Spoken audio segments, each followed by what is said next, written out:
মায়াবিনী ৰাতিৰ বুকুত দেখা পালো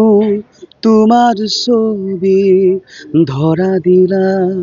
গোপনে আহি হিয়াৰ কোন আমি এতিয়াও নিয়াৰ বাবে আহ্বান জনাই আছো আৰু যথেষ্ট দেৰিয়ে হ'ল আচলতে আজি 29 দিন পাৰ হ'ল যোৱা কালিনে পৰহি ঘোষণা কৰিছে যে এতিয়া এটা আৰক্ষীৰ দল এটা হেৰিলৈ যাব ছিংগাপুৰ যাব যিটো বহুত পলম হ'ল আচলতে গতিকে এতিয়া কিবা এভিডেন্স পাবনে নাপায় নাজানো কাৰণ ঘটনা যদি বোকাখাতত হয় আমি গুৱাহাটীত সেইটো তদন্ত কৰিব নোৱাৰোঁ নহয় জানো সেইটো চবেই জানে এটা বাচ্চাও জানে তো সেইটোৱে প্ৰথম অৱস্থাতে যাব লাগিছিলে যিখিনি মানুহ তাতে উপস্থিত আছিলে সেইখিনি সময়ত কেৱল প্ৰবাসী অসমীয়া বা তেওঁৰ লগত যোৱা মানুহখিনিৰ কথা কোৱা নাই মই তাতে আৰু মানুহ আছিলে নে ইয়ত চলোৱাজন আছিলে আৰু কোনোবা আছিলে বা আগদিনাখন ৰেষ্টুৰেণ্টত কি পৰিৱেশ হৈছিলে কি খাইছিলে তো যোৱা দিনাখন হোটেলত যাব লাগে হোটেলৰ কোনটো ৰুমত কোনটো কোঠাত আছিলে তাৰপিছত পিছে ছিংগাপুৰতো বোলে ছিংগাপুৰ পুলিচেও কৰি আছে তদন্ত গতিকে নাজানো আমি যিহেতু সেই জেগাত দেখাও নাই বা আমি এতিয়া ন্যায় বিচাৰিব পাৰোঁ সেইটোৱে আৰু এতিয়া আৰু গুৰুত্ব সহকাৰে লোৱা যেনো লাগে চৰকাৰে কিছুমান কথা শুনিলে বা দেখিলে আৰু যদি বোলে কেৱল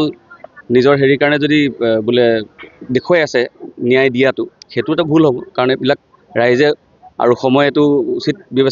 বিচাৰ কৰিব সময়ে আচলতে শিল্পীক আহ্বান জনাবই নালাগে নহয় জানো গতিকে যিসকল আমি তেওঁৰ এজন পুত্ৰৰ নিচিনা এজন ছাত্ৰৰ নিচিনা কাৰণ আমাৰ মেক্সিমাম শিল্পীৰ কোনো আনুষ্ঠানিক আমাৰ শিক্ষা নাই সংগীতৰ তেওঁৰ গানবিলাক আমাৰ এটা লেচন আছিলে গতিকে আমি নিজৰ অভিভাৱক নিজৰ পিতৃ নিজৰ দাদাক হেৰুৱা যেন হৈছে গতিকে এইটোৰ কাৰণে সকলোৱে মাত মাতিছে আৰু যদি কিছু শিল্পী মৌন আছে সেই বিষয়টো মই ক'ব নোৱাৰিম কিন্তু যিসকলে মাত মাতায় তেওঁলোকে মাত মাতিব লাগে আগুৱাই আহিব লাগে আমাৰ ইনফেক্ট যোৱাকালিও গুৱাহাটীত এখন মিটিং হৈ গৈছে আমাৰ কিছুমান আলোচনা চলি আছে মিটিং হৈ আছে বা আমি কেনেধৰণে আৰু আগবাঢ়িব লাগিব কি কৰিব লাগিব সেইবিলাক চিন্তা চৰ্চা চলি আছে অজয় দা আজি ওলাইছে কালি ওলোৱাৰ কথা আছিলে কালি কিবা কেইটামান ছিগনেচাৰ থাকি গ'ল বোলে গতিকে আজি ওলাইছে আজি খবৰ লৈছোঁ তেওঁ মাত মাতিছে কিন্তু অকণমান চাগে মাত মতাৰ ধৰণটো চাগে অকণমান উগ্ৰ হ'ল নেকি মই বিশেষ বাইকটো দেখা নাই কিন্তু মানুহৰ মুখত যিখিনি শুনা পাইছোঁ বা যিটো ধাৰা তেওঁৰ লগোৱা হৈছে গতিকে সেই উগ্ৰ হোৱাৰ কাৰণে কাৰণ পৰিস্থিতি আমি ভালে ৰাখি প্ৰতিবাদ কৰিব লাগিব মানে অশান্তিৰ সৃষ্টি নকৰাকৈ আৰু যদি বোলে মানে সময়লৈ বাট চাব লাগিব যদি সময়ত ন্যায় নাপায় দাদাই তো তেতিয়া বাৰু পৰিস্থিতি ৰাইজৰ হাতত আৰু কি হয়তো গম নাপাম ক'ব নোৱাৰিম বাক্সাত এতিয়া মানুহখিনি প্ৰত্যেকজন মানুহ সেই 19 তাৰিখৰ পৰা এতিয়ালৈকে প্ৰতিজন অসমীয়া মানুহৰ মই চকুত সেই খং ক্ষোভ আৰু এটা এই ন্যায়ৰ অপেক্ষা আমি মন কৰিছোঁ নহয় জানো আমি সকলোৱে গতিকে যাতে এনেকুৱা ধৰণৰ পৰিস্থিতিয়ে যাতে